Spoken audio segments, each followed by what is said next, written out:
नमस्कार साथीहरु, तपाईलाई new tech support Nepali technical च्यानलमा स्वागत छ। र साथीहरु, अहिले टिकटकमा एकदमै ट्रेन्डिङमा रहेको क्यापकट फोटो ट्रान्जिसन इफेक्ट भिडियो चाहिँ एकदमै ट्रेन्डिङमा रहेको छ। साथीहरु, तपाईले पनि त्यस्तो खालको भिडियो बनाउन चाहनुहुन्छ भने आजको यस भिडियो स्किप नगरी अन्तिमसम्म हेर्नु होला ताकि तपाईले सजिलैसँग बनाउन सक्नुहुनेछ।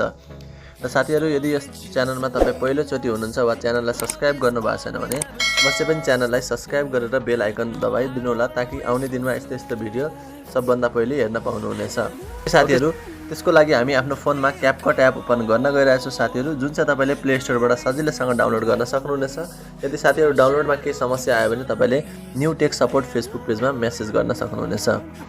र साथीहरु, मेरो फोनमा भएको क्यापकट एप ओपन गर्न गइरहेको छु।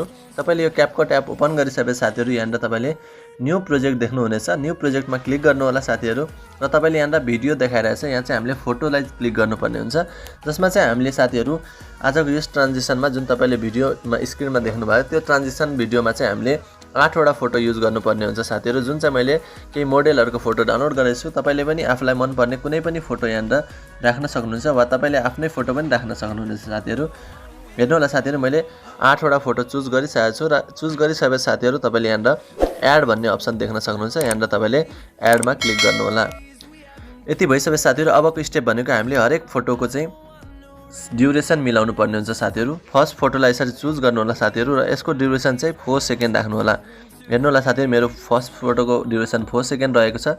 त्यसैगरी साथीहरु सेकेन्ड फोटोको ड्युरेसन चाहिँ तपाईले 1 सेकेन्ड राख्नु पर्ने हुन्छ। यसलाई चाहिँ यसरी घटाएर 1 ठ्याक्कै 1 राख्नु होला साथीहरु, ताकि तपाईको यो बिटसँग मिल्नेछ। ओके साथीहरु, नेक्स्ट फोटो पनि तपाईको 1 सेकेन्ड राख्नु होला। यसपछि साथीहरु अर्को फोटोलाई तपाईले 1.9 सेकेन्ड राख्नु होला। स्टेप पुरै स्किप नगरी हेर्नु होला साथीहरु, तपाईले बुझ्न चाहिँ एकदमै सजिलोसँग तपाईले बुझ्न सक्नुहुनेछ। 1.9 सेकेन्ड राख्नु होला साथीहरु। त्यसपछि अर्को चाहिँ तपाईले यसरी जुम गर्नु होला, र तपाईले यसलाई क्लिक गरेर 0.2 राख्नु पर्ने हुन्छ साथीहरु। तपाईले जुम गर्नु भएन भने तपाईले चाहिँ साइज चाहिँ धेरै सानो चाहिँ पार्न अलिकति समस्या हुन्छ, त्यही भएर तपाईले यसलाई चाहिँ जुम गर्नु होला। यसलाई चाहिँ हामीले 0.2 सेकेन्ड पार्नु पर्ने छ साथीहरु। यसलाई चाहिँ तपाईले यसरी 0.2 पार्नु होला। हेर्नु होला साथीहरु, मैले 0.2 पार्न गइरहेको छु। ओके साथीहरु, मैले 0.2 पारिसकेको छु। यसपछि साथीहरु अर्को फोटोलाई चाहिँ तपाईले यसरी चुज गर्नु होला, र यसलाई चाहिँ 1.8 सेकेन्ड राख्नु होला। यहाँ हेर्नु होला 1.8 तपाईलाई म राखेर देखाउँदै छु। 1.8। ओके साथीहरु, यसपछिको अर्को फोटो भनेको 0.5 सेकेन्ड राख्नु होला। जुन चाहिँ तपाईले यदि 0.5 भएन भने तपाईले जुम गर्नु होला साथीहरु। तपाईले सजिलैसँग तपाईलाई सानो ड्युरेसनमा राख्न सक्नुहुन्छ। यसपछि साथीहरु लास्ट फोटोलाई तपाईले यसरी क्लिक गरेर 0.5 सेकेन्ड राख्नु होला। र साथीहरु, मेरो यहाँ लास्टमा एड इन्डिङ देखाउँदैछ। यदि तपाईकोमा अलरेडी इन्डिङ छ भने त्यसलाई तपाईले क्लिक गरेर डिलिट गर्नु होला साथीहरु। मेरो चाहिँ सेटिङ मैले अफ गरिदिएको छु। ओके साथीहरु, अब यहाँ हेर्न सक्नुहुन्छ मेरो यहाँ फोटोहरु आइसकेको छ। यसपछिको स्टेप भनेको साथीहरु हामीले यहाँ अडियो हाल्न गइरहेको छु। जुन अडियो चाहिँ तपाईलाई म डिस्क्रिप्सनमा एउटा भिडियोको लिंक दिनेछु। त्यो भिडियोलाई तपाईले डाउनलोड गर्नु होला साथीहरु, र त्यो भिडियोबाट तपाईले चाहिँ अडियो चाहिँ एक्सट्र्याक्ट गर्न सक्नुहुन्छ। र साथीहरु स्टार्टिङ पोजिसनमा आउनु होला त्यसको लागि, र एड अडियोमा क्लिक गर्नु होला साथीहरु। र यहाँ एक्सट्र्याक्टेड भन्ने अप्सन छ, यहाँ क्लिक गर्नु होला। र तपाईलाई म जुन भिडियो दिन्छु त्यो भिडियोलाई यसरी सिलेक्ट गर्नु होला। 11 सेकेन्डको रहेछ। यसलाई चाहिँ तपाईले इम्पोर्ट साउन्ड अन्लीमा क्लिक गर्नु होला। यति भइसकेपछि हेर्नु होला साथीहरु, हाम्रो साउन्ड मात्रै इम्पोर्ट भइसकेको छ। हेर्नु होला। ओके साथीहरु, मेरो साउन्ड चाहिँ इम्पोर्ट भइसकेको छ। यसपछिको स्टेप भनेको हामीले हरेक फोटोलाई बिटसँग मिल्ने गरी तपाईलाई ट्रान्जिसन राख्नुपर्ने हुन्छ। जुन चाहिँ फर्स्ट फोटोलाई तपाईले सिलेक्ट गर्नु होला साथीहरु। त्यसपछि एनिमेसनमा जानु होला, र तपाईले यहाँ कोम्बोमा जानु होला साथीहरु, र तपाईले यहाँ चुज गर्नु होला। यहाँ हेर्न सक्नुहुन्छ तपाईले कोम्बोमा गइसकेपछि बाइसेक्ट 2 भन्ने तपाईले देख्न सक्नुहुनेछ साथीहरु। यहाँ तपाईले फर्स्टको एनिमेसनमा तपाईले बाइसेक्ट 2 राख्नु होला। यहाँ हेर्नु होला साथीहरु, मेरो ट्राइसेक्ट पछि यहाँ बाइसेक्ट आउँछ। ट्राइसेक्ट पछि यहाँ बाइसेक्ट 2 रहेको छ। ओके साथीहरु, यसपछि तपाईले यसको ड्युरेसन चाहिँ फुल राख्नु पर्ने हुन्छ एनिमेसनको। त्यसपछि अर्को फोटोलाई तपाईले क्लिक गर्नु होला। त्यसपछि यसलाई पनि एनिमेसनमा गएर कोम्बोमा क्लिक गर्नु होला। र साथीहरु यसको लागि चाहिँ तपाईले स्लिप एन्ड स्लाइड चुज गर्नुपर्ने छ, जुन चाहिँ तपाईको यो लास्टतिर पाउन सक्नुहुनेछ। हेर्नु होला, म लास्टबाट हेर्दै आउँदैछु। स्लिप एन्ड स्लाइड, त्यसमाथि पनि साथीहरु स्लिप एन्ड स्लाइडको 2 चाहिँ हामीले चुज गर्नुपर्ने हुन्छ, जुन चाहिँ यहाँ रहेको छ।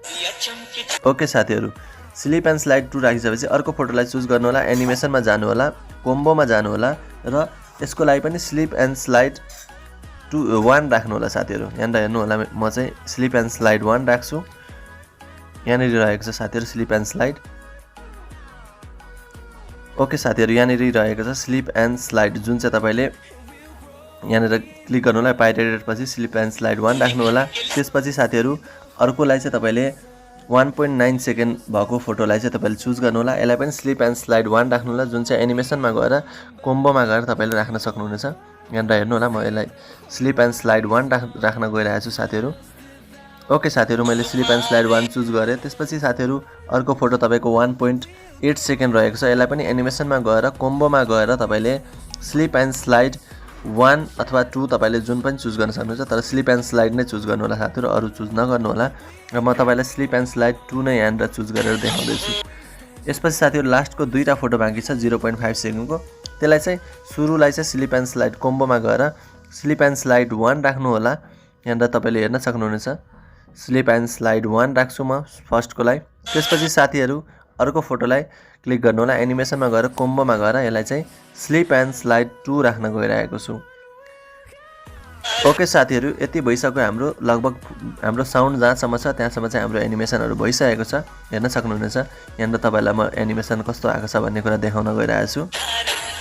ओके साथीहरु, हाम्रो चाहिँ यो एनिमेसन भइसकेको छ। यसपछि साथीहरु स्टार्टिङ पोजिसनमा आउनु होला र छेउमा तपाईले फोटोको बोर्डर राख्न चाहनुहुन्छ भने साथीहरु धेरै साथीहरुले त्यो सोध्दै हुनुहुन्थ्यो। त्यही भएर मैले चाहिँ योभन्दा अगाडि ट्युटोरियलमा हाल्न बिर्सेछु। त्यही भएर साथीहरु यो ट्युटोरियलमा हेर्न सक्नुहुन्छ। स्टार्टिङमा गएर यहाँनिर इफेक्टमा क्लिक गर्नु होला साथीहरु, र यो ट्रेन्डिङमा रहेको छ। यसलाई चाहिँ तपाईले फ्रेममा लानु होला। फ्रेममा गइसकेपछि साथीहरु तपाईले यहाँनिर यसरी स्क्रोल गर्नु होला र तपाईले यहाँनिर एउटा एलईडी भन्ने देख्न सक्नुहुन्छ। एलईडी यसरी चुज गर्नु होला। यति भइसकेपछि साथीहरु हेर्नु होला, मेरो एलईडी त चुज भएको छ, तर यो एलईडी चाहिँ मलाई लास्टसम्म राख्नुपर्ने छ। त्यही भएर मैले लास्टसम्म राख्न गइरहेको छु। हेर्नु होला, यहाँनिर यसरी क्लिक गरेर यसलाई सारेर लास्टसम्म पार्नु होला। अब साथीहरु हाम्रो हरेक फोटोमा यस्तो टाइपको इफेक्ट देखाउँछ। हेर्नु है साथीहरु, लाइट चाहिँ हाम्रो आउँछ, यस्तो टाइपको इफेक्टहरु आउँछ। र साथीहरु फाइनली हाम्रो भिडियो तयार भइसकेको छ। र साथीहरु यसलाई एक्सपोर्ट गर्न छ भने तपाईले यहाँ माथि एरो देख्दै हुनुहुन्छ, यहाँ तपाईले क्लिक गर्नु होला र तपाईले यहाँनिर 23 MB को रहेको छ। तपाईले यसलाई सिधै एक्सपोर्ट गर्न सक्नुहुन्छ। र साथीहरु तपाईलाई आजको यस ट्युटोरियल कस्तो लाग्यो, मन पर्यो भने अवश्य पनि भिडियोलाई लाइक गरिदिनु होला, साथीहरुमा शेयर गरिदिनु होला। आउने दिनमा यस्तै ट्युटोरियलको लागि अवश्य पनि च्यानललाई सब्स्क्राइब गरिदिनु होला। आउने दिनमा यस्तै भिडियो लिएर अवश्य पनि आउनेछु। अहिलेलाई बाइ बाइ।